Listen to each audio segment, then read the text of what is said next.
మరో బ్రేకింగ్ చూస్తున్నాం. జగన్ వర్సెస్ చెల్లెలు. ఇప్పుడు ఇదే ఏపీలో హాట్ టాపిక్. ఎక్కడ చూసినా ఇదే చర్చ.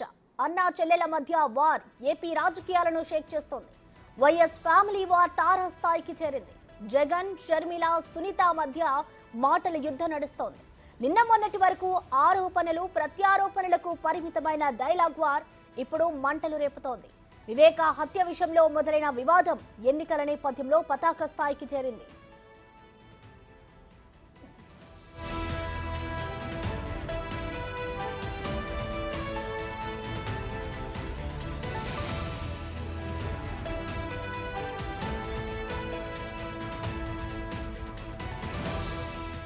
నిన్న పులివిందులలో చెల్లెలే టార్గెట్ గా జగన్ విరుచుకుపడ్డారు.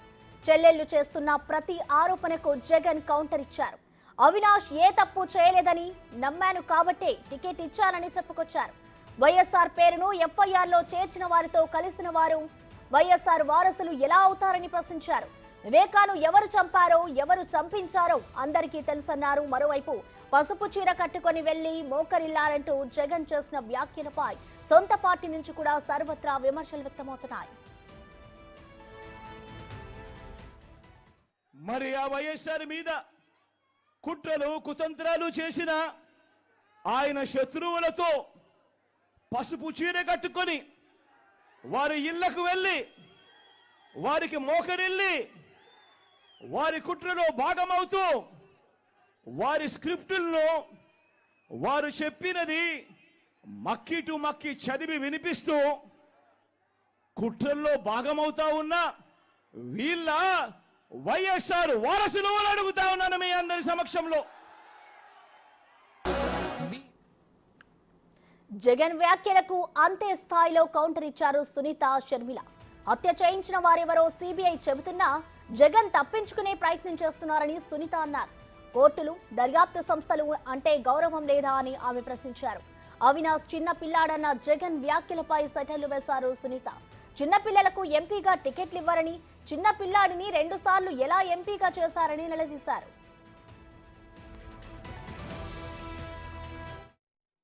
తప్పు చేసింటే ఎవరైనా శిక్ష పడాల్సిందే. అది నేనైనా సరే, నా భర్త అయినా సరే. తప్పు చేసింటే శిక్ష పడాల్సిందే. అవినాష్ రెడ్డి చిన్న పిల్లోడు అంటారు. అక్కడేమో ఇంకోసారి ఆయన చూస్తూ చేతులు కట్టుకొని కూర్చున్నారు అంటారు. మనకు ఒక రాజ్యాంగం ఉంది, కాన్స్టిట్యూషన్ అన్నది ఒకటి ఉంది. చిన్న పిల్లోళ్ళకి పదవులు ఇవ్వరు, కంటెస్ట్ చేయడానికి కూడా అర్హత ఉండదు. ఎంపీ అంటే ఒక బాధ్యత. ఇది 3వ సారి ఎంపీగా కంటెస్ట్ చేపిస్తున్నారు, నిందితులను కంటెస్ట్ చేపిస్తున్నారు. ఎంపీ అంటే బాధ్యత. పిల్లోళ్ళకి ఇవ్వరమ్మా. పిల్లోళ్ళు అయితే స్కూల్కి వెళ్ళొచ్చు, పిల్లోళ్ళకి బాధ్యతలు ఇవ్వరు. ఇట్లాంటివి ఇది సీరియస్ రెస్పాన్సిబిలిటీ. తప్పు చేసింటే ఎవరైనా శిక్ష పడ. జగన్ కామెంట్స్ పై తీవ్ర స్థాయిలో విరుచుకుపడ్డారు షర్మిల. సొంత చెల్లెల మీద ఇంగితం లేకుండా మాట్లాడుతున్నారని ఆగ్రహం వ్యక్తం చేశారు. వేల మంది సభలో సొంత చెల్లెలు వేసుకున్న బట్టల మీద ప్రస్తావన చేస్తారా? ఇంత దిగజారుడు రాజకీయాలు ఏమవసరం ఉందన్నారు షర్మిల. జగన్ రెడ్డి వైఎస్ఆర్ వారసుడు కాదు, మోడీ వారసుడు అంటూ ఎద్దేవా చేశారు.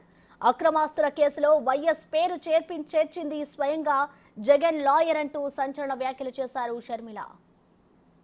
ఇదే జగన్మోహన్ రెడ్డి గారు చెప్తున్నారే, Congress party CBI charge sheet లో రాజశేఖర్ రెడ్డి గారిని చేర్చింది అని. ఇంతమంది ముందు చెప్తున్నా, ఈరోజు సిబిఐ రాజశేఖర్ రెడ్డి గారి పేరును సిబిఐయో కాంగ్రెస్ తో చేర్చలేదు. రాజశేఖర్ రెడ్డి గారి పేరుని చేర్చింది నిజానికి జగన్మోహన్ రెడ్డి గారి లాయర్. జగన్మోహన్ రెడ్డి గారి లాయరే. రాజశేఖర్ రెడ్డి గారి పేరు నిజానికి సిబిఐలో లేకపోతే జగన్మోహన్ రెడ్డి గారు ఈ కేసులో నుంచి బయటపడడం చాలా కష్టము అని తెలిసి, రాజశేఖర్ రెడ్డి గారి పేరు ఉండకపోతే జగన్మోహన్ రెడ్డి గారు ఈ కేసులలో నుంచి ఎప్పుడు బయటపడ్డు అని రాజశేఖర్ రెడ్డి గారిని పేరును స్వయంగా జగన్మోహన్ రెడ్డి గారి లాయరే, సుధాకర్ రెడ్డి అనే లాయరే రాజశేఖర్ రెడ్డి గారిని చేర్చమని హైకోర్టులో, సుప్రీంకోర్టులో పిటిషన్ వేసి మరీ చేర్పించారు. దానికి ప్రతిఫలంగా ఈరోజు అదే సుధాకర్ రెడ్డికి జగన్మోహన్ రెడ్డి గారు అడిషనల్ అడ్వకేట్ జనరల్ పదవి కూడా ఇచ్చాడు. ఇది వాస్తవం కాదా? ఇది వాస్తవం కాదా? జగన్మోహన్ రెడ్డి గారు ప్రజలకు సమాధానం చెప్పాల్సిన మరోవైపు జగన్ కు వివేక భార్య సౌభాగ్యమ్మ లేఖ రాయడం, ఇటు చెల్లెల కౌంటర్లతో వైఎస్ కుటుంబ రాజకీయం ఏపీ రాజకీయాల్లో కాకరేపుతోంది. ఎన్నికల నేపథ్యంలో అన్నా చెల్లెల మధ్య వార్ పీక్స్ కు చేరింది. మరి వచ్చే రోజుల్లో ఈ వివాదం ఎటువైపు దారి తీస్తుందోనన్న